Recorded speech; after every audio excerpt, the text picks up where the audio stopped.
ஜம்மல் புரட்சி தலைவர் எம்ஜிஆர், இதயம் புரட்சி தலைவி அம்மாவை வணங்கி இந்திய திருநாடே மதுராங்கத்தை நோக்கி பார்த்து கொண்டிருக்கிறது. பாரத பிரதமர் அவர்கள் என்ன பேசப் போகிறார் என்று நாடே எதிர்பார்த்துக் கொண்டிருக்கின்றது. பாரத பிரதமர் அவர்கள் இந்த மண்ணிலே கால் வைத்தவுடனே இயற்கையே சூரியனை மறைத்து விட்டது.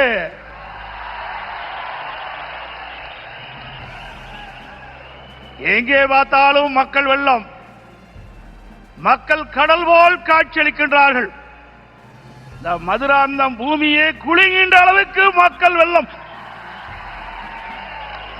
இதுவே நடைபெறுகின்ற சட்டமன்ற தேர்தலிலே வெற்றிக்கு சான்று.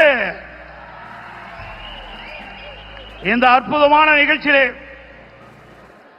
தேசிய ஜனநாயக கூட்டணி வெற்றி பெறுவதற்கு அடித்தளம் அமைப்பதற்கு முதலாக தேர்தல் பிரச்சார கூட்ட நிகழ்ச்சியிலே கலந்து கொள்வதற்கு வருகை தந்து உரையாற்றிருக்கின்ற மதிப்புக்கும் மரியாதைக்கும் போற்றலுக்குரிய பாரத பிரதமர் மாண்புமிகு நரேந்திர மோடி அவர்களே,